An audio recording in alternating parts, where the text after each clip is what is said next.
महाराष्ट्र में फिर कुछ बड़ा होने वाला है। अभी बाड़ेबंदी दौर खत्म ही हुआ था, लेकिन फिर महाराष्ट्र की राजनीति गर्मा गई है।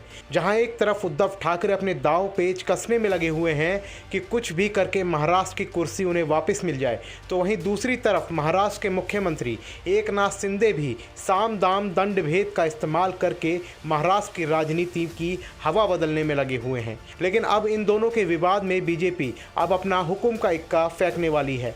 बता दें कि भारतीय जनता पार्टी महाराष्ट्र में महाविकास अघाड़ी को टक्कर देने के लिए एक नए और मजबूत गठबंधन बनाने की तैयारी कर रही है।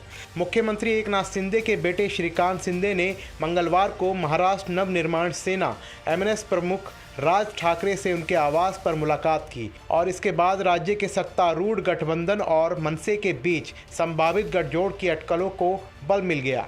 इससे पहले सीएम शिंदे और उप मुख्यमंत्री देवेंद्र फडणवीस ने भी दादर आवास पर मनसे प्रमुख से मुलाकात की थी। तो वहीं शिंदे कैंप और भाजपा हाल ही में राज ठाकरे के साथ गर्मजोशी से पेश आई है और लगातार बैठकों ने अटकलें लगाई हैं कि भाजपा और शिंदे उन्हें गठबंधन में शामिल करने को लेकर काफ़ी ज़्यादा उत्सुक हैं।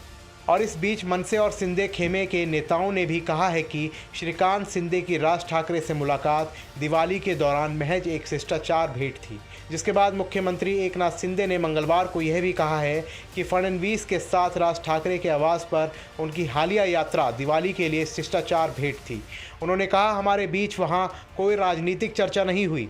शिंदे साहब दो मजबूत नेता मिले और वहाँ किसी राजनीति की बात ना हो, ये तो हो ही नहीं सकता। लेकिन इस बीच गठबंधन की अटकलों पर मनसे और बीजेपी नेता इसी तरह के बयान देते रहे हैं। बता दें कि राज ठाकरे की पार्टी के इकलौते विधायक राजू पाटिल ने कहा, गठबंधन के आह्वान पर हमारी पार्टी के अध्यक्ष राज ठाकरे द्वारा चर्चा की जाएगी और अगर भविष्य में वह गठबंधन के लिए हाँ कहते हैं तो हम तैयार हैं। हमारे शिंदे समूह भाजपा और मनसे के विचार मिलते हैं। तो वहीं भाजपा नेता प्रवीण दारेकर ने कहा कि गठबंधन में मनसे को शामिल करने का फैसला पार्टी के वरिष्ठ नेता करेंगे, लेकिन साथ ही उन्होंने कहा कि तीनों दलों की विचारधारा समान है। इन सब बयानों से तो यही समझ आता है कि महाराष्ट्र में कुछ बड़ा होने वाला है, जो पूरे महाराष्ट्र की राजनीति को बदल कर रख देगा। न्यूज़ डेस्क, जनहित टाइम्स।